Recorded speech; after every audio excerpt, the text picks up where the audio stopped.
ದ್ವಿತೀಯ PUC ವಿದ್ಯಾರ್ಥಿಗಳಿಗೆ ಸ್ವಾಗತ. ಈಗ ನಿಮ್ಮ ಶಿಕ್ಷಣಶಾಸ್ತ್ರದ ಮಾದರಿ ಪ್ರಶ್ನೆ ಪತ್ರಿಕೆ 3 ನೋಡಿ. ಈಗಾಗಲೇ ಪ್ರಶ್ನೆ ಪತ್ರಿಕೆ 1 ಮತ್ತು 2ರ ಸಂಪೂರ್ಣ ಉತ್ತರಗಳನ್ನು ಮಾಡಿದ್ದು. ಅವುಗಳನ್ನು ಯಾರು ನೋಡಿಲ್ಲ ಅವರು ಡಿಸ್ಕ್ರಿಪ್ಷನ್ನಲ್ಲಿ ಲಿಂಕ್ ಕೊಟ್ಟಿರ್ತೀನಿ, ಅವನ್ನು ಕೂಡ ನೋಡಿ, ಪೇಪರ್ 1 ಮತ್ತು 2. ಈಗ ಪ್ರಶ್ನೆ ಪತ್ರಿಕೆ 3ರ ಉತ್ತರಗಳನ್ನು ನಾವು ನೋಡೋಣ. ನೋಡಿ, ಪ್ರತ್ಯಕ್ಷಾನುಭವದ ಒಂದು ನಿರ್ಧಾರಕ. ಇದರಲ್ಲಿ ಯಾವುದು? ಪ್ರತ್ಯಕ್ಷಾನುಭವದ ಒಂದು ನಿರ್ಧಾರಕ ಜ್ಞಾನೇಂದ್ರಿಯಗಳ ಸ್ಥಿತಿಗತಿ. ನಮ್ಮ ಹಾಗೂ ಇತರರ ಭಾವನೆಗಳನ್ನು ಗುರುತಿಸುವ ಸಾಮರ್ಥ್ಯಕ್ಕೆ ಡ್ಯಾಶ್ ಎನ್ನುವರು. ನೋಡಿ, ಸಾಮರ್ಥ್ಯಕ್ಕೆ ಏನಂತಾರೆ?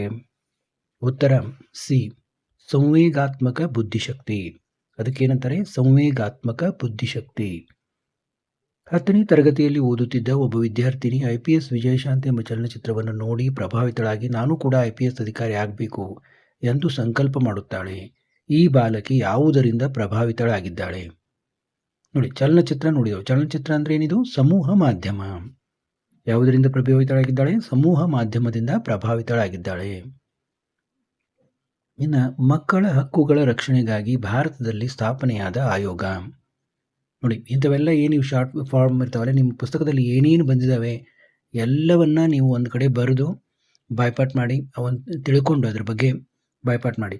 ಅಂದರೆ ಫುಲ್ ಫಾರ್ಮ್ ಏನು ಅನ್ನೋದು ನಿಮಗೆ ಗೊತ್ತಿರಬೇಕು. ಯಾವುದಾದ್ರೂ 1, 2 ನಿಮ್ಮ ಪ್ರತಿ ಪರೀಕ್ಷೆಯಲ್ಲಿ ಬಂದೇ ಬರ್ತದೆ. ಆದ ಕಾರಣ ಇವನ್ನ ನೀಟಾಗಿ ತಿಳಿದುಕೊಳ್ಳಿ. ಮಕ್ಕಳ ಹಕ್ಕುಗಳ ರಕ್ಷಣೆಗಾಗಿ ಭಾರತದಲ್ಲಿ ಸ್ಥಾಪನೆಯಾದ ಆಯೋಗ ಯಾವುದು ಅಂತಂದರೆ NCPCR, national commission for protection of child rights. National commission for, P ಅಂದರೆ protection of child rights, C ಅಂದರೆ ಚೈಲ್ಡ್, R ಅಂದರೆ ರೈಟ್ಸ್, NC ಅಂದರೆ ನ್ಯಾಷನಲ್ ಕಮಿಷನ್. ಇತರೆ ವ್ಯಕ್ತಿಗಳ ಪ್ರಯತ್ನಗಳನ್ನು ಸಮನ್ವಯಗೊಳಿಸುವ ಮೂಲಕ ಉತ್ತಮ ಫಲಿತಾಂಶ ಪಡೆಯುವ ಕಾರ್ಯ. ಅದಕ್ಕೇನಂತೀವಿ ನಾವು? ನಿರ್ವಹಿಸುವುದು ಅಂತೀವಿ. ನಿರ್ವಹಣೆ. ಇತರೆ ವ್ಯಕ್ತಿಗಳ ಪ್ರಯತ್ನಗಳನ್ನು ಸಮನ್ವಯಗೊಳಿಸುವ ಮೂಲಕ ಉತ್ತಮ ಫಲಿತಾಂಶವನ್ನು ಪಡೆಯಲಿಕ್ಕೆ ಸಾಧ್ಯ. ಇನ್ನು ಈ ಕೆಳಗಿನ ಪ್ರಶ್ನೆಗಳಿಗೆ ಆವರಣದಲ್ಲಿ ಕೊಟ್ಟಿರುವ ಸೂಕ್ತ ಉತ್ತರವನ್ನು ಆರಿಸಿ ಬಿಟ್ಟ ಸ್ಥಳವನ್ನು ತುಂಬಿರಿ ಎಂದಿದ್ದಾರೆ. ದೃಷ್ಟಿ ಸವಾಲುಗಳುಳ್ಳ ಮಕ್ಕಳ ದೃಷ್ಟಿ ತೀಕ್ಷ್ಣತೆಯ ಮಟ್ಟವು ಡ್ಯಾಶ್ ರಷ್ಟಿರುತ್ತದೆ. ಇದು 20/70 ರಿಂದ 20/200. ಉತ್ತರ 6ನೇ ಉತ್ತರ ಇದು. ವೈದ್ಯಕೀಯ ಶಿಕ್ಷಣ ಸಂಸ್ಥೆಗಳನ್ನು ಮೌಲ್ಯೀಕರಣ ಮಾಡುವ ಸಂಸ್ಥೆ MCI, medical council of India, MCI. ಪರಿಣಾಮಕಾರಿ ಸಂವಹನದ ಒಂದು ವೈಯಕ್ತಿಕ ಅಡೆತಡೆ. ಯಾವುದು ವೈಯಕ್ತಿಕ ಅಡೆತಡೆ ಪರಿಣಾಮಕಾರಿ ಸಂವಹನಕ್ಕೆ? ಸೋಮಾರಿತನ. ಯಾವುದು? ಸೋಮಾರಿತನ. 8ನೇದ್ದು ಸೋಮಾರಿತನ. ಇಮೇಲ್ನ ಒಂದು ಇತಿಮಿತಿ. ಇಮೇಲ್ನ ಒಂದು ಇತಿಮಿತಿ ಏನು? ವೈರಸ್. ಅದರ ಮೂಲಕ ವೈರಸ್ಗಳು ಕೂಡ ಬರಬಹುದು. ಪರೀಕ್ಷಿಸಬೇಕಾದ ಸಮಸ್ಯೆಗೆ ತಾತ್ಕಾಲಿಕ ಪರಿಹಾರ. ನೋಡಿ, ಇಮೇಲ್ನ ಒಂದು ಇತಿಮಿತಿ ವೈರಸ್ ಆಯಿತು. ಪರೀಕ್ಷಿಸಬೇಕಾದ ಸಮಸ್ಯೆಗೆ ತಾತ್ಕಾಲಿಕ ಪರಿಹಾರ ಪ್ರಾಕಲ್ಪನೆ. ಯಾವುದು? ಪ್ರಾಕಲ್ಪನೆ. ಇನ್ನು ಕೆಳಗಿನವುಗಳನ್ನು ಹೊಂದಿಸಿ ಬರೆಯಿರಿ ಅಂತ ಕೊಟ್ಟಿದ್ದಾರೆ. ಇದರಲ್ಲಿ ಇಂದ್ರಿಯಜನ್ಯ ಕ್ರಿಯೆ ಯಾವುದು? ಸಂವೇದನೆ. ಸಂವೇದನೆ ಅನ್ನುವುದು ಇಂದ್ರಿಯಜನ್ಯ ಕ್ರಿಯೆ. ಪರ್ಸೋನಾ ಪದದ ಅರ್ಥ ಏನು? ಮುಖವಾಡ. ಸಂವಿಧಾನದ 21ನೆಯ ವಿಧಿ ಪ್ರಾಥಮಿಕ ಶಿಕ್ಷಣವು ಮೂಲ ಹಕ್ಕು ಅನ್ನೋದು. ರೇಡಿಯೋ ಭಾಷಣ ಏನಿದು? ಮೌಖಿಕ ಸಂವಹನ, ರೇಡಿಯೋ ಭಾಷಣ. ಕ್ರಿಯಾ ಸಂಶೋಧನೆಯ ಜನಕ ಯಾರು? ಕರ್ಟ್ ಲೆವಿನ್ ಅನ್ನ ಕ್ರಿಯಾ ಸಂಶೋಧನಾ ಜನಕ ಅಂತಾರೆ. ನೋಡಿ, ಇಲ್ಲಿ ಮಾರ್ಕ್ ಮಾಡಿದ್ದು ನಿಮ್ಗೆ ಏನಾದರೂ ಕನ್ಫ್ಯೂಸ್ ಆಗಿದ್ರೆ ನೋಡ್ಕೊಳ್ಳಿ ಇನ್ನೊಮ್ಮೆ. ಇಂದ್ರಿಯಜನ್ಯ ಕ್ರಿಯೆ ಸಂವೇದನೆ. ಪರ್ಸೋನಾ ಪದದ ಅರ್ಥ ಮುಖವಾಡ. ಸಂವಿಧಾನದ 21ನೇ ವಿಧಿ ಪ್ರಾಥಮಿಕ ಶಿಕ್ಷಣವು ಮೂಲಭೂತ ಹಕ್ಕು. ರೇಡಿಯೋ ಭಾಷಣ ಮೌಖಿಕ ಸಂವಹನ. ಕ್ರಿಯಾ ಸಂಶೋಧನೆಯ ಜನಕ ಕರ್ಟ್ ಲೆವಿನ್. ಇನ್ನು ಕೆಳಗಿನ ಪ್ರಶ್ನೆಗಳಿಗೆ ಪ್ರತಿಯೊಂದಕ್ಕೆ ಒಂದು ಪದ ಅಥವಾ ವಾಕ್ಯದಲ್ಲಿ ಉತ್ತರಿಸಿ ಎಂದಿದ್ದಾರೆ. ಆಸಕ್ತಿಯ ಅರ್ಥವನ್ನು ತಿಳಿಸಿ. ಆಸಕ್ತಿ ಅಂದ್ರೆ ಏನು? ನೋಡಿ, ಒಬ್ಬ ವ್ಯಕ್ತಿ ಒಂದು ವಸ್ತು ಅಥವಾ ಒಂದು ಚಟುವಟಿಕೆಯ ಕಡೆಗೆ ಗಮನ ಹರಿಸುವಂತೆ ಮಾಡುವ ಪ್ರೇರಕ ಶಕ್ತಿಯೇ ಆಸಕ್ತಿ. ನೋಡಿ, ನೀವು ಬರ್ಕೊಳ್ಬಹುದು. ಒಬ್ಬ ವ್ಯಕ್ತಿ ಒಂದು ವಸ್ತು ಅಥವಾ ಒಂದು ಚಟುವಟಿಕೆಯ ಕಡೆಗೆ ಗಮನ ಹರಿಸುವಂತೆ ಮಾಡುವ ಪ್ರೇರಕ ಶಕ್ತಿಯೇ ಆಸಕ್ತಿ. ಅಂದರೆ ಅದನ್ನು ಮಾಡಬೇಕು, ಅದನ್ನು ನೋಡಬೇಕು ಅಂತ, ಅದರ ಕಡೆ ಗಮನ ಹರಿಸುವಂತೆ ಏನು ಮಾಡ್ತದಲ್ಲ ನಮ್ಮಲ್ಲಿ ಪ್ರೇರಕ ಶಕ್ತಿ, ಅದಕ್ಕೆ ನಾವು ಆಸಕ್ತಿ ಅಂತ ಅಂತೀವಿ. ಇನ್ನು ಡಿಸ್ಕ್ಯಾಲ್ಕ್ಯೂಲಿಯಾ ಸೂಚಿಸುವ ಕಲಿಕಾ ದೌರ್ಬಲ್ಯ ಯಾವುದು ಅಂತ ಕೇಳಿದರೆ ಅದು ಅಂಕಗಣಿತ ದೌರ್ಬಲ್ಯ ಡಿಸ್ಕ್ಯಾಲ್ಕ್ಯೂಲಿಯಾ ಅನ್ನೋದು. ಇನ್ನು ಸಂಘಟನೆ ಪದವನ್ನು ವ್ಯಾಖ್ಯಾನಿಸಿ ಎಂದಿದ್ದಾರೆ. ನೋಡಿ, ಸಂಘಟನೆ ಪದವನ್ನು ವ್ಯಾಖ್ಯಾನಿಸಿದರೆ ಬರ್ಕೋಬಹುದು ನೀವು. ಸಂಘಟನೆ ಅನ್ನೋದೇನದು ಒಂದು ನಿರ್ವಹಣೆಯ ಪ್ರಮುಖ ಕಾರ್ಯ. ಈಗ ಡೆಫಿನಿಷನ್ ನೋಡಿ, ಸರ್ವಸಾಮಾನ್ಯ ಉದ್ದೇಶಗಳನ್ನು ಸಾಧಿಸಲು ಅನೇಕ ವ್ಯಕ್ತಿಗಳನ್ನು ಒಗ್ಗೂಡಿಸಿ ಕಾರ್ಯನಿರ್ವಹಿಸುವ ಪ್ರಕ್ರಿಯೆಯಾಗಿದೆ. ಸಂಘಟನೆ ಎಂಬುದು ಸರ್ವಸಾಮಾನ್ಯ ಉದ್ದೇಶಗಳನ್ನು ಸಾಧಿಸಲು ಅನೇಕ ವ್ಯಕ್ತಿಗಳನ್ನು ಒಗ್ಗೂಡಿಸಿ ಕಾರ್ಯನಿರ್ವಹಿಸುವ ಪ್ರಕ್ರಿಯೆಯಾಗಿದೆ. ಇನ್ನು ಪೂರ್ಣ ರೂಪ ಬರೆಯಿರಿ ಎಂದಿದ್ದಾರೆ. WWW ಅಂದ್ರೇನು? World wide web. ಇದಕ್ಕೆ ಕನ್ನಡದಲ್ಲಿ ಏನಂತೀವಿ ನಾವು? ವಿಶ್ವವ್ಯಾಪಿ ಜಾಲ, ಜಾಗತಿಕ ಜಾಲ ಅಂತ ಕರಿತೀವಿ. ವಿಶ್ವವ್ಯಾಪಿ ಜಾಲ, ಜಾಗತಿಕ ಜಾಲ, ವರ್ಲ್ಡ್ ವೈಡ್ ವೆಬ್. ಇನ್ನು ಕೊಟ್ಟಿರುವ ದತ್ತಾಂಶದಲ್ಲಿ ಬಹುಲಕವನ್ನು ಕಂಡುಹಿಡಿಯಿರಿ. ನೋಡಿ, ಈ ಒಂದು ದತ್ತಾಂಶದಲ್ಲಿ ಯಾವುದು ಜಾಸ್ತಿ ರಿಪೀಟ್ ಆಗಿದೆ? ನೋಡಿ, 4 ಅನ್ನೋದು ಬಹಳಷ್ಟು ರಿಪೀಟ್ ಆಗಿದೆ. 4 ಇದರ ಬಹುಲಕ. 4 ಅನ್ನೋದು ಬಹುಲಕ. ಅದನ್ನು ಯಾವ ರೀತಿ ಬರಿತೀವಿ ನಾವು? M0 ಬರೆದು ಇದು 4 ಅಂತ ತೋರಿಸ್ತೀವಿ. ಇದು ಬಹುಲಕ. ವಿಭಾಗ ಬಿ ಯಲ್ಲಿ ನೋಡಿ, ಈ ಕೆಳಗಿನ ಯಾವುದಾದರೂ 10 ಪ್ರಶ್ನೆಗಳಿಗೆ ಪ್ರತಿಯೊಂದಕ್ಕೆ 2-3 ವಾಕ್ಯಗಳಲ್ಲಿ ಉತ್ತರಿಸಿರಿ ಎಂದಿದ್ದಾರೆ. ಯಾವುದಾದ್ರೂ 10 ಪ್ರಶ್ನೆಗಳಿಗೆ ಎಂದಿದ್ದಾರೆ. ಇದೆಲ್ಲ ಪ್ರಶ್ನೆಗಳ ಉತ್ತರಗಳನ್ನು ನಾವು ನೋಡೋಣ. ಸೃಜನಾತ್ಮಕ ಚಿಂತನೆಯ 2 ಹಂತಗಳನ್ನು ತಿಳಿಸಿ. 2 ಹಂತಗಳು, ಸೃಜನಾತ್ಮಕ ಚಿಂತನೆಯ 2 ಹಂತಗಳನ್ನು ತಿಳಿಸಿ ಎಂದಿದ್ದಾರೆ. ಸಿದ್ಧತಾ ಹಂತ ಮತ್ತು ಸುಪ್ತತೆಯ ಹಂತ. ಸಿದ್ಧತಾ ಹಂತ, ಸುಪ್ತತೆಯ ಹಂತ ಎರಡನ್ನು ತಿಳಿಸಿದರೆ 2 ತಿಳಿಸಿದರೆ ಸಾಕು ನಾವು. ಇನ್ನು 10 ವರ್ಷದ ಮೋಹನನ ಮಾನಸಿಕ ವಯಸ್ಸು 8 ವರ್ಷಗಳಾಗಿದ್ದಲ್ಲಿ ಅವನ ಬುದ್ಧಿಲಬ್ಧವನ್ನು ಕಂಡುಹಿಡಿಯಿರಿ. ನೋಡಿ, 10 ವರ್ಷ. ಅವನ ದೈಹಿಕ ವಯಸ್ಸು ಎಷ್ಟು? 10 ವರ್ಷ. ಮಾನಸಿಕ ವಯಸ್ಸು ಎಷ್ಟು? 8 ವರ್ಷ. ಈಗ ಬುದ್ಧಿಲಬ್ಧ ನಾವು ಯಾವ ರೀತಿ ಕಂಡುಹಿಡಿಬೇಕು?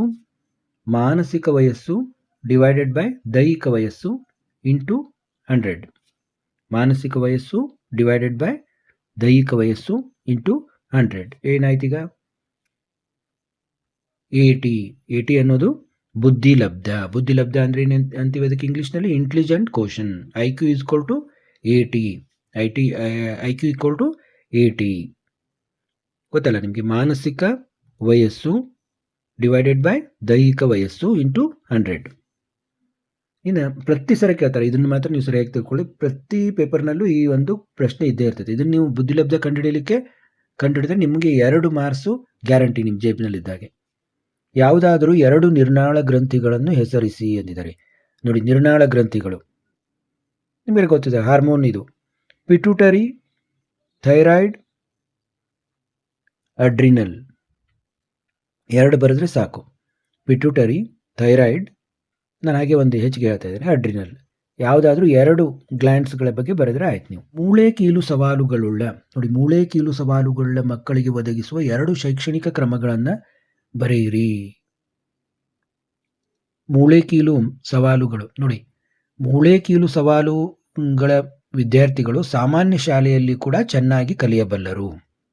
ಇದೊಂದು ಕಾಮನ್ನು. ಆಮೇಲೆ ನಿಮಗೆ ಏನು ಹೇಳ್ಬೋದು ಅಂದರೆ, ನೀವು ಅವರಿಗೆ ಕೈಕಾಲುಗಳ ಚಲನೆಗೆ ಸಹಾಯಕವಾಗುವ ಸಾಧನಗಳನ್ನು ಒದಗಿಸುವುದು. ನೋಡಿ, ಮೂಳೆ ಕೀಲು ಸವಾಲುಗಳು ಅಂತಂದರೆ ಸಾಮಾನ್ಯವಾಗಿ ಕೈಕಾಲು ಸರಿಯಾಗಿರೋದಿಲ್ಲ, ಅದರಲ್ಲಿ ಊನ ಇರ್ತದೆ. ಆದ ಕಾರಣ ಅವರಿಗೆ ಕೈಕಾಲುಗಳ ಚಲನೆಗೆ ಸಹಾಯಕವಾಗುವ ಸಾಧನಗಳನ್ನು ಒದಗಿಸುವುದು. ಮತ್ತು ದೇಹದ ವಿವಿಧ ಭಾಗಗಳನ್ನು ಹೇಗೆ ಬಳಸಿಕೊಳ್ಳಬಹುದು ಎಂಬುದನ್ನು ಕಲಿಸುವುದು. ದೇಹದ ವಿವಿಧ ಭಾಗಗಳನ್ನು ಹೇಗೆ ಬಳಸಿಕೊಳ್ಳಬಹುದು ಅನ್ನೋದನ್ನು ಕಲಿಸುವುದು. ನೋಡಿ, ನೀವು ಕೆಲವೊಂದು ಕಡೆ ನೋಡಿರ್ಬೋದು, ಕೈ ಇಲ್ಲದವರು ಕಾಲಿನಿಂದ ಕೂಡ ಬರಿತಾ ಇರ್ತಾರೆ. ಬಾಯಲ್ಲಿ ಪೆನ್ ಇಟ್ಕೊಂಡು ಬರೆಯೋರನ್ನ ನೋಡಿರ್ಬೋದು ನೀವು. ಆದ ಕಾರಣ ದೇಹದ ವಿವಿಧ ಭಾಗಗಳನ್ನು ಹೇಗೆ ಬಳಸಿಕೊಳ್ಳಬಹುದು ಅಂತ ಅವ್ರಿಗೆ ನಾವು ಟ್ರೈನಿಂಗ್ ಕೊಡಬೇಕು. ನೋಡಿ, ಸಾಂಪ್ರದಾಯಿಕ ಮತ್ತು ಸಂಯೋಜನಾ ಶಿಕ್ಷಣ ಮಾರ್ಗಗಳಿರುವ 2 ವ್ಯತ್ಯಾಸಗಳು. ಮೊದಲು ಸಾಂಪ್ರದಾಯಿಕ ಮತ್ತು ಸಂಯೋಜನಾ ಶಿಕ್ಷಣ ಮಾರ್ಗಗಳಿಗೆ ಇರುವ 2 ವ್ಯತ್ಯಾಸಗಳು ಅಂತ ಕೇಳಿದ್ದಾರೆ. ನೋಡಿ, ಇದು ಪೇಪರ್ 1ರಲ್ಲಿ ಕೂಡ ಇತ್ತು. ಹೀಗೆ ನಿಮಗೆ ಎಕ್ಸಾಮ್ನಲ್ಲಿ ಕೂಡ ರಿಪೀಟ್ ಆಗೋ ಚಾನ್ಸ್ ಇರ್ತವೆ. ಸಾಂಪ್ರದಾಯಿಕ ಅಂದರೆ ಕೆಲವರಿಗೆ ಮಾತ್ರ ಶಿಕ್ಷಣ, ಸಂಯೋಜನಾ ಅಂದರೆ ಸರ್ವರಿಗಾಗಿ ಶಿಕ್ಷಣ ಬರ್ಕೋಬೋದು ನೀವು. ಸಾಂಪ್ರದಾಯಿಕ ಕೆಲವರಿಗೆ ಮಾತ್ರ ಶಿಕ್ಷಣ, ಕೆಲವರಿಗಾಗಿ ಮಾತ್ರ ಶಿಕ್ಷಣ. ಸಂಯೋಜನಾ ಸರ್ವರಿಗಾಗಿ ಶಿಕ್ಷಣ. ಸಾಂಪ್ರದಾಯಿಕ ಇದು ಜಡತ್ವದಿಂದ ಕೂಡಿದೆ, ಸಂಯೋಜನಾ ನಮ್ಯತೆಯಿಂದ ಕೂಡಿದೆ. ಸಾಂಪ್ರದಾಯಿಕ ಶಿಕ್ಷಣದಲ್ಲಿ ಬೋಧನೆಗೆ ಮಹತ್ವ, ಸಂಯೋಜನಾ ಶಿಕ್ಷಣದಲ್ಲಿ ಕಲಿಕೆಗೆ ಮಹತ್ವ. ಒಂದು ಹೆಚ್ಚಿಗೆ ಹೇಳ್ತಾ ಇದ್ದೀನಿ ನಾನು. ಸಾಂಪ್ರದಾಯಿಕದಲ್ಲಿ ಬೋಧನೆಗೆ ಮಹತ್ವ ಇದ್ದರೆ ಸಂಯೋಜನಾ ಶಿಕ್ಷಣದಲ್ಲಿ ಕಲಿಕೆಗೆ ಮಹತ್ವ ಇದೆ. ಸಾಂಪ್ರದಾಯಿಕ ಜಡತ್ವದಿಂದ ಕೂಡಿದೆ, ಸಂಯೋಜನಾ ನಮ್ಯತೆಯಿಂದ ಕೂಡಿದೆ. ಸಾಂಪ್ರದಾಯಿಕದಲ್ಲಿ ಕೆಲವರಿಗಾಗಿ ಮಾತ್ರ ಶಿಕ್ಷಣ, ಸಂಯೋಜನದಲ್ಲಿ ಸರ್ವರಿಗಾಗಿ ಶಿಕ್ಷಣ. ಇದರಲ್ಲಿ ಮಾನವ ಹಕ್ಕುಗಳು ಅಂತಂದರೆ ನೀವು ನಾಗರಿಕ ಹಕ್ಕುಗಳು, ಸಾಮಾಜಿಕ ಹಕ್ಕುಗಳು, ನಾಗರಿಕ ಹಕ್ಕುಗಳು, ಸಾಮಾಜಿಕ ಹಕ್ಕುಗಳನ್ನು ಬರೆಯಿರಿ. ವಿಶ್ವಘೋಷಿತ ಮಾನವ ಹಕ್ಕುಗಳು, ನಾಗರಿಕ ಹಕ್ಕುಗಳು, ಸಾಮಾಜಿಕ ಹಕ್ಕುಗಳು. ಇನ್ನು ಗುಣಮಟ್ಟದ ಯಾವುದೇ 2 ಪ್ರಮುಖ ಅಂಶಗಳನ್ನು ಬರೆಯಿರಿ. ಗುಣಮಟ್ಟದ ಯಾವುದೇ 2 ಪ್ರಮುಖ ಅಂಶಗಳು. ನೋಡಿ ಎಷ್ಟು ಸರಿ ಕ್ವಶನ್ಗಳು ರಿಪೀಟ್ ಆಗ್ತವೆ. ಗುಣಮಟ್ಟದ ಯಾವುದೇ 2 ಪ್ರಮುಖ ಅಂಶಗಳು ಅನ್ನೋದು ಪೇಪರ್ 1ನಲ್ಲೂ ಕೂಡ 23ನೇ ಪ್ರಶ್ನೆಯೇ ಆಗಿದೆ. ಅದು ಪೇಪರ್ 1ನಲ್ಲಿ ನೋಡಿ 5 ಅಂಶಗಳಿವೆ. ಒಂದನೇದ್ದು ಭರವಸೆ, ಭರವಸೆ, ಹೊಣೆಗಾರಿಕೆ, ಹೊಣೆಗಾರಿಕೆ, ಶಕ್ತತೆ, ಶಕ್ತತೆ, ಆಮೇಲೆ ಲಭ್ಯತೆ, ಆಮೇಲೆ ಬಾಹ್ಯ ನೋಟ, ಬಾಹ್ಯ ನೋಟ. ಹೀಗೆ 5 ಇದಾವೆ. ನೀವು 2 ಬರಿಬೇಕು. ಭರವಸೆ, ಹೊಣೆಗಾರಿಕೆ, ಭರವಸೆ, ಹೊಣೆಗಾರಿಕೆ ಅಂತ 2 ಬರೆದರೆ ಸಾಕು. ಗುಣಮಟ್ಟದ ಅಂಶಗಳಿವು. ಭರವಸೆ, ಹೊಣೆಗಾರಿಕೆ, ಉಳಿದದ್ದು ಕೂಡ ಬೇಕಾ ಶಕ್ತತೆ, ಲಭ್ಯತೆ, ಬಾಹ್ಯ ನೋಟ. ಅವನು ನೆನಪಿನಲ್ಲಿ ಇಟ್ಕೊಳ್ಳಿ. ಯಾವುದಾದ್ರೂ ನಿಮ್ಗೆ ನೆನಪಾರಿದ್ರೆ ಇನ್ನೊಂದನ್ನು ಬರಿಬೋದು. ಇನ್ನು ಲಿಖಿತ ಸಂವಹನದ 2 ಗುಣಗಳನ್ನು ತಿಳಿಸಿ. ಲಿಖಿತ ಸಂವಹನದ 2 ಗುಣಗಳನ್ನು ತಿಳಿಸಿ. ನೋಡಿ ಪೇಪರ್ 1ನಲ್ಲಿ ಇತಿಮಿತಿಗಳನ್ನು ಕೇಳಿದ್ರು, ಈಗ ಲಿಖಿತ ಸಂವಹನದ 2 ಗುಣಗಳನ್ನು ತಿಳಿಸಿ ಅಂತ ಹೇಳಿದ್ದಾರೆ. ಲಿಖಿತ ಸಂವಹನದ 2 ಗುಣ ಅಂದ್ರೇನು? ಮೆರಿಟ್ಸ್. ದೂರವಾಣಿಯ ಸಂಪರ್ಕವಿಲ್ಲದ ಪ್ರದೇಶಗಳಿಗೆ ಮಾಹಿತಿ ಕಳಿಸುವ ಸಾಧನವಾಗಿದೆ. ನೋಡಿ ಲಿಖಿತ ಸಂವಹನ ಅಂದರೆ ನಾವು ಮೊದಲು ಲೆಟರ್ ಬರೀತಿದ್ವಿ, ಪತ್ರ ಬರೀತಿದ್ವಿ. ಅಂದರೆ ಅವಾಗ ಏನು ಮೊಬೈಲು ಇದು ಇರಲಿಲ್ಲ. ಲ್ಯಾಂಡ್ಲೈನ್ ಇದ್ರೂ ಕೂಡ ಕೆಲವೇ ಮನೆಗಳಲ್ಲಿ ಇದ್ವು. ಆವಾಗ ಏನು ಆಗಿತ್ತು? ಮುಖ್ಯ ಸಾಧನ ಏನಾಗಿತ್ತು? ಲಿಖಿತ ಸಂವಹನ. ಲೆಟರ್ ಬರೀತಿದ್ರು, ಪೋಸ್ಟಿಂದ ಲೆಟರ್ ಬಂದು ಮನೆಗೆ ತಲುಪ್ತಾ ಇತ್ತು, ಆವಾಗ ಸುದ್ದಿ ಗೊತ್ತಾಗ್ತಾ ಇತ್ತು. ಆದ ಕಾರಣ ಲಿಖಿತ ಸಂವಹನದ ಮೆರಿಟ್ಸ್ ಏನಂತಂದರೆ ದೂರವಾಣಿಯ ಸಂಪರ್ಕವಿಲ್ಲದ ಪ್ರದೇಶಗಳಿಗೆ ಮಾಹಿತಿ ಕಳಿಸುವ ಸಾಧನವಾಗಿದೆ. ಮತ್ತು 2ನೇದ್ದು ಮಾಹಿತಿ ಸುದೀರ್ಘವಾಗಿದ್ದರೆ ಮತ್ತು ಸ್ಪಷ್ಟವಾಗಿ ತಿಳಿಸಬೇಕೆಂದರೆ ಅದು ಲಿಖಿತ ಸಂವಹನದಿಂದ ಮಾತ್ರ ಸಾಧ್ಯ. ಮಾಹಿತಿ ಸುದೀರ್ಘವಾಗಿದ್ದರೆ ಮತ್ತು ಸ್ಪಷ್ಟವಾಗಿ ತಿಳಿಸಬೇಕೆಂದರೆ ಅದು ಲಿಖಿತ ಸಂವಹನದಿಂದ ಮಾತ್ರ ಸಾಧ್ಯ. ನೋಡಿ ನಿಮಗೆ ಎಷ್ಟೋ ಒಂದು ಶಾಲೆಗೆ ಸಂಬಂಧಿಸಿದ ಸರ್ಕ್ಯುಲರ್ಗಳು ಎಲ್ಲ ಲಿಖಿತವಾಗಿ ಬರ್ತವೆ, ಲಿಖಿತ ರೂಪದಲ್ಲೇ ಇರ್ತವೆ. ಅಂದರೆ ನೀವು ಬಾಯಿಯಿಂದ ಯಾರಿಗಾದರೂ ಮೌಖಿಕವಾಗಿ ಹೇಳಿದರೆ ನೀವು ಅದನ್ನು ಹೇಳಿಲ್ಲ, ನಮಗೆ ಸರಿಯಾಗಿ ತಿಳಿದಿಲ್ಲ ಅನ್ಬೋದು. ಆದರೆ ನಾವು ಲಿಖಿತವಾಗಿ ಕಳಿಸಿದಾಗ, ಅದನ್ನು ಓದಿದಾಗ, ಅದು ಎಷ್ಟೇ ವಿವರವಾದ ಮಾಹಿತಿ ಇದ್ದರೂ ಕೂಡ ಅದನ್ನು ಓದಿ ಮತ್ತೊಮ್ಮೆ ಓದಿ ನಾವು ತಿಳ್ಕೊಬೋದು. ಆದ ಕಾರಣ ಲಿಖಿತ ಸಂವಹನದಲ್ಲಿ ಮಾಹಿತಿ ದೀರ್ಘವಾಗಿದ್ದರೆ ಮತ್ತು ಸ್ಪಷ್ಟವಾಗಿ ತಿಳಿಸಬೇಕೆಂದರೆ ಅದು ಲಿಖಿತ ಸಂವಹನದಿಂದ ಮಾತ್ರ ಸಾಧ್ಯ. ಇನ್ನು ಸಂವಹನದ ಅಡೆತಡೆಗಳನ್ನು ನಿವಾರಿಸುವ ಯಾವುದೇ 2 ಕ್ರಮಗಳನ್ನು ಬರೆಯಿರಿ ಎಂದರೆ, ಸಂವಹನದ ಅಡೆತಡೆ ನಿವಾರಿಸಬೇಕಾದ ಯಾವುದೇ 2 ಕ್ರಮಗಳಂದರೆ, ಮೊದಲನೇದು ಸಮರ್ಪಕ ಭಾಷೆಯನ್ನು ಬಳಸಬೇಕು. ಸಮರ್ಪಕ ಭಾಷೆ, ಶುದ್ಧತೆ ಮತ್ತು ಪರಿಪೂರ್ಣತೆ 2ನೇದ್ದು. 3ನೇದ್ದು ಸಂಕ್ಷಿಪ್ತತೆ. 4ನೇದ್ದು ಅವಧಾನ. 5ನೇದು ಹಿಮ್ಮಾಹಿತಿ. ಇದರಲ್ಲಿ ಯಾವುದಾದ್ರೂ 2 ಬರೆಯಿರಿ. ಸಮರ್ಪಕ ಭಾಷೆ, ಶುದ್ಧತೆ ಮತ್ತು ಪರಿಪೂರ್ಣತೆ. ಶುದ್ಧವಾಗಿರಬೇಕು ಮತ್ತು ಪರಿಪೂರ್ಣವಾಗಿರಬೇಕು. ನಾವು ಹೇಳೋದಾಗಲಿ ಬರೆಯೋದಾಗಲಿ ಅಲ್ಲಿ ಒಂದು ಪರಿಪೂರ್ಣತೆ ಇರಬೇಕು. ಇನ್ನು ಶಿಕ್ಷಣ ಕ್ಷೇತ್ರದಲ್ಲಿ ಗಣಕಯಂತ್ರದ 2 ಉಪಯೋಗಗಳನ್ನು ತಿಳಿಸಿ ಎಂದಿದ್ದಾರೆ. ಶಿಕ್ಷಣ ಕ್ಷೇತ್ರದಲ್ಲಿ ಗಣಕಯಂತ್ರದ 2 ಉಪಯೋಗ ಅಂತಂದರೆ ಆನ್ಲೈನ್ ಶಿಕ್ಷಣ ಒದಗಿಸುವುದು. ನೋಡಿ, ಆನ್ಲೈನ್ ಶಿಕ್ಷಣ ಒದಗಿಸುವುದು ಮತ್ತು ಸಂಶೋಧನಾ ಕಾರ್ಯದಲ್ಲಿ ಸಹಾಯ. ಸಂಶೋಧನಾ ಕಾರ್ಯದಲ್ಲಿ ಕೂಡ ಸಹಾಯವಾಗ್ತದೆ. ಸಂಶೋಧನಾ ಕಾರ್ಯದಲ್ಲಿ ಸಹಾಯವಾಗ್ತದೆ. ಮತ್ತು ತರಗತಿಗಳನ್ನು ಪರಿಣಾಮಕಾರಿಗೊಳಿಸುವುದು. ಅಂದರೆ ತರಗತಿಗಳನ್ನು ಇಂಟ್ರೆಸ್ಟಿಂಗ್ ಆಗಿ ಮಾಡ್ತದೆ. ಅಂದರೆ ಮೊದಲು ಬರೀ ಬೋರ್ಡ್ನಲ್ಲಿ ಬರೀತಿದ್ರಲ್ಲ ಚಾಕ್ ಪೀಸಿಂದ, ಅದಕ್ಕಿಂತ ಈ ಒಂದು ಸ್ಮಾರ್ಟ್ ಬೋರ್ಡಿಂದ ಅದು ಕಲಿಸಿದಾಗ ವಿದ್ಯಾರ್ಥಿಗಳಿಗೆ ಒಂದು ಇಂಟ್ರೆಸ್ಟ್ ಬರ್ತದೆ. ತರಗತಿಗಳಲ್ಲಿ ಒಂದು ಕಲರ್ಫುಲ್ಲಾಗಿ ಡಯಾಗ್ರಾಮ್ಸ್ಗಳನ್ನು ತೋರಿಸ್ಬೋದು, ಆಕೃತಿಗಳನ್ನು ಒಂದು ಎನಿಮೇಷನ್ ಮೂಲಕ ನೀಟಾಗಿ ತೋರಿಸ್ಬೋದು. ಆದ ಕಾರಣ ತರಗತಿಗಳನ್ನು ಇದು ಪರಿಣಾಮಕಾರಿಗೊಳಿಸ್ತದೆ. ತರಗತಿಗಳನ್ನು ಪರಿಣಾಮಕಾರಿಗೊಳಿಸ್ತದೆ ಒಂದನೇದು. ಎರಡನೇದು ಆನ್ಲೈನ್ ಶಿಕ್ಷಣ ಒದಗಿಸ್ತದೆ. ಮೂರನೇದು ಸಂಶೋಧನಾ ಕಾರ್ಯದಲ್ಲಿ ಸಹಾಯ ಮಾಡ್ತದೆ. ಇದರಲ್ಲಿ ಯಾವುದಾದ್ರೂ ಎರಡನ್ನು ಬರೀಬಹುದು. ನೋಡಿ, ಗಣಕಯಂತ್ರದ ಆಗಮನಾಂಗ ಸಾಧನೆ ಅಂದ್ರೆ ಏನು, ಒಂದು ಉದಾಹರಣೆ ಕೊಡಿ. ನೋಡಿ, ಆಗಮನಾಂಗ ಅಂತಂದ್ರೇನು, ಇನ್ಪುಟ್ ಅನ್ನು ಯಾವುದು ಒದಗಿಸ್ತದೆ ಅದಕ್ಕೆ ಆಗಮನಾಂಗ ಸಾಧನ ಅಂತ ಅಂತೀವಿ. ಇದನ್ನು ನಾವು ಯಾವ ರೀತಿ ಬರೀಬೇಕು ಬರ್ಕೋಬಹುದು ನೀವು. ಆಧುನಿಕ ಗಣಕಯಂತ್ರಗಳು ವಿಭಿನ್ನ ಸಾಧನಗಳಿಂದ ಮಾಹಿತಿ ಅಥವಾ ದತ್ತ ಕಾರ್ಯ ಸ್ವೀಕರಿಸುತ್ತವೆ, ಅಂದರೆ ಇನ್ಪುಟ್ ಅನ್ನು ತೆಗೆದುಕೋತವೆ. ಇವುಗಳಿಗೆ ಆಗಮನಾಂಗ ಸಾಧನಗಳು ಎನ್ನುವರು. ಉದಾಹರಣೆಗೆ ಕೀಲಿಮಣೆ, ಕೀಬೋರ್ಡ್, ಮೌಸ್, ಸಿಡಿ ಇವೇನು ಆಗಮನಾಂಗ ಸಾಧನಗಳು.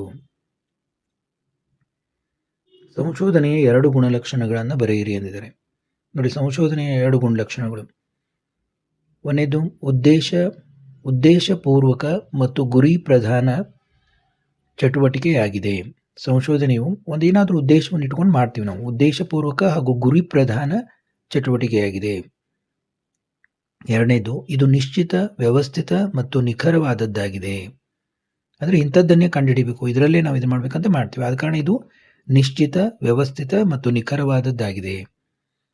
ಇನ್ನೊಂದು ಎಕ್ಸ್ಟ್ರಾ ಏನು ಹೇಳ್ಬೋದು ಅಂದರೆ ಇದು ತಾಳ್ಮೆಯಿಂದ ಕೂಡಿದೆ. ಅಂದರೆ ಯಾವುದೋ ಸಡನ್ ಆಗಿ ನಮಗೆ ಸಿಕ್ಬಿಡೋದಿಲ್ಲ, ಇದು ತಾಳ್ಮೆಯಿಂದ ಕೂಡಿದೆ. ಇನ್ನು ಮೂಲಭೂತ ಸಂಶೋಧನೆ ಅಂದರೆ ಏನು, ಉದಾಹರಣೆ ಕೊಡಿ ಅಂತಂದಿದ್ದಾರೆ. ಸಾರ್ವತ್ರಿಕವಾಗಿ ಅನ್ವಯಿಸುವ ತತ್ವ ಸಿದ್ಧಾಂತಗಳನ್ನು ಅಭಿವೃದ್ಧಿಪಡಿಸುವ ಅಥವಾ ಶೈಕ್ಷಣಿಕ ಸಿದ್ಧಾಂತಗಳನ್ನು ಪರೀಕ್ಷಿಸುವ ಮತ್ತು ಮೂಲಭೂತ ಹಾಗೂ ಪ್ರಮುಖ ಸಮಸ್ಯೆಗೆ ಪರಿಹಾರ ಕಂಡುಹಿಡಿಯುವುದನ್ನು ಮೂಲಭೂತ ಸಂಶೋಧನೆ ಎನ್ನುವರು. ನೋಡಿ, ಇದು ನಿಮಗೆ ಭಾಳ ಟಫ್ ಅನಿಸ್ತಂದ್ರೆ ನೀವೇನು ಹೇಳ್ಬೋದು ಅಂದರೆ, ಮೂಲಭೂತ ಹಾಗೂ ಪ್ರಮುಖ ಸಮಸ್ಯೆಗೆ ಪರಿಹಾರ ಕಂಡುಹಿಡಿಯುವುದನ್ನು ಮೂಲಭೂತ ಸಂಶೋಧನೆ ಎನ್ನುವರು ಅಂತ ಹೇಳ್ಬೋದು. ಸಾರ್ವತ್ರಿಕವಾಗಿ ಅನ್ವಯಿಸುವ ತತ್ವ ಸಿದ್ಧಾಂತಗಳನ್ನು ಅಭಿವೃದ್ಧಿಪಡಿಸುವ ಅಥವಾ ಶೈಕ್ಷಣಿಕ ಸಿದ್ಧಾಂತಗಳನ್ನು ಪರೀಕ್ಷಿಸುವ ಮತ್ತು ಮೂಲಭೂತ ಹಾಗೂ ಪ್ರಮುಖ ಸಮಸ್ಯೆಗೆ ಪರಿಹಾರ ಕಂಡುಹಿಡಿಯುವುದನ್ನು ಮೂಲಭೂತ ಸಂಶೋಧನೆ ಅಂತ ಕರಿತೀವಿ. ಇನ್ನು ವಿಭಾಗ ಸಿ ಅಲ್ಲಿ ನೋಡಿ, ಕೆಳಗಿನ ಯಾವುದಾದ್ರೂ 6 ಪ್ರಶ್ನೆಗಳಿಗೆ ಪ್ರತಿಯೊಂದಕ್ಕೆ 10 ರಿಂದ 12 ವಾಕ್ಯಗಳಲ್ಲಿ ಉತ್ತರಿಸಿ ಎಂದಿದ್ದಾರೆ. ಭಾವರೂಪಣದ ಪ್ರಕ್ರಿಯೆಯನ್ನು ಚಿತ್ರದೊಂದಿಗೆ ವಿವರಿಸಿ ಎಂದಿದ್ದಾರೆ. ಈಗಾಗಲೇ ನಾನು ಬ್ಲೂ ಪ್ರಿಂಟ್ನಲ್ಲೂ ಹೇಳಿದ್ದೀನಿ ಯಾವ ರೀತಿ ನೀವು 80ಕ್ಕೆ 80 ಅಂಕ ಪಡಿಬಹುದು ಅಂತ. ಕೆಲವು ಚಾಪ್ಟರ್ ಓದಿದರೂ ಕೂಡ ನೀವು ಪಡೆಯಬಹುದು. ಶ್ರವಣ ಸಾಮರ್ಥ್ಯದ ಸವಾಲುಗಳು, ಮಕ್ಕಳ ಗುಣಲಕ್ಷಣಗಳನ್ನು ಬರೆಯಿರಿ ಎಂದಿದ್ದಾರೆ. ಮಹಿಳಾ ಸಬಲೀಕರಣದ ಅಗತ್ಯತೆಯನ್ನು ಸಂಕ್ಷಿಪ್ತವಾಗಿ ವಿವರಿಸಿ ಎಂದಿದ್ದಾರೆ. ವಿಶ್ವ ಆರೋಗ್ಯ ಸಂಸ್ಥೆ ಸೂಚಿಸಿರುವ ಯಾವುದಾದ್ರೂ 5 ಜೀವನ ಕೌಶಲ್ಯಗಳ ಪಾತ್ರವನ್ನು ವಿಶ್ಲೇಷಿಸಿ. ಡೇನಿಯಲ್ ಕಟ್ಟೆಯವರು ತಿಳಿಸಿರುವ ನಿರ್ವಹಣೆ ಕೌಶಲ್ಯಗಳನ್ನು ರೇಖಾನಕ್ಷೆ ಮೂಲಕ ನಿರೂಪಿಸಿ. ಗುಣಮಟ್ಟ ಮೌಲ್ಯೀಕರಿಸುವ ಮತ್ತು ನಿಯಂತ್ರಿಸುವ ನಿಯೋಗವಾಗಿ NCTEನ ಕಾರ್ಯಗಳೇನು. ಯಾವುದೇ ವ್ಯಕ್ತಿಯಲ್ಲಿ ಇರಬೇಕಾದ ಸಂವಹನ ಕೌಶಲ್ಯಗಳನ್ನು ವಿಶ್ಲೇಷಿಸಿ. ಸೂಪರ್ ಕಂಪ್ಯೂಟರ್ನ ಉಪಯೋಗ ವಿವರಿಸಿ. ಈ ಕೆಳಗಿನ ಕೋಷ್ಟಕದಲ್ಲಿರುವ ದತ್ತಾಂಶಗಳಿಗೆ ಕಂಬ ನಕ್ಷೆಯನ್ನು ರಚಿಸಿ. ಕನ್ನಡ ಹಾಗೂ ಅರ್ಥಶಾಸ್ತ್ರ ವಿಷಯಗಳ ಅಂಕಗಳಿಗೆ ಇರುವ ವ್ಯತ್ಯಾಸ ಲೆಕ್ಕಿಸಿ. ಇನ್ನು ವಿಭಾಗ ಡಿ ಯಲ್ಲಿ ನೋಡಿ, ಈ ಕೆಳಗಿನ ಯಾವುದಾದ್ರೂ ಒಂದು ಪ್ರಶ್ನೆಗೆ ಪ್ರತಿಯೊಂದಕ್ಕೆ 25 ರಿಂದ 30 ವಾಕ್ಯಗಳಲ್ಲಿ ಉತ್ತರಿಸಿ ಅಂದರೆ ವೈಯಕ್ತಿಕ ಭಿನ್ನತೆಯ ಕ್ಷೇತ್ರಗಳನ್ನು ವಿವರಿಸಿ. ಅಸಮಯೋಜನೆಗೆ ಕಾರಣಗಳನ್ನು ವಿವರಿಸಿ. ಈ ಕೆಳಗಿನ ಕೋಷ್ಟಕದಲ್ಲಿರುವ ದತ್ತಾಂಶಗಳಿಗೆ ಸರಾಸರಿ, ಮಧ್ಯಾಂಕ, ಬಹುಲಕವನ್ನು ಲೆಕ್ಕಿಸಿರಿ. ನೋಡಿ, ಇವೆಲ್ಲ ಕೊನೆಯ ಚಾಪ್ಟರ್ದಲ್ಲಿ ಇದಾವೆ, ಅದನ್ನು ನೋಡಿಕೊಂಡ್ರೆ ನೀವು ಆರಾಮಾಗಿ ಮಾಡ್ಬೋದು. ಇನ್ನು ವಿಭಾಗ ಈ ದೃಷ್ಟಿ ವಿಕಲಚೇತನ ವಿದ್ಯಾರ್ಥಿಗಳಿಗೆ ಇದೆ. ನೋಡಿ, ಇಲ್ಲಿವರೆಗೆ ನಾವು ಮಾದರಿ ಪ್ರಶ್ನೆ ಪತ್ರಿಕೆ 3 ನೋಡಿದ್ವು. ಈಗಾಗಲೇ ಮಾದರಿ ಪ್ರಶ್ನೆ ಪತ್ರಿಕೆ 1 ಮತ್ತು 2 ಉತ್ತರಗಳು ಕೂಡ ಲಭ್ಯವಿದ್ದು ಅವನ್ನು ನೋಡಬಹುದು. ಮತ್ತೆ ಭೇಟಿಯಾಗೋಣ.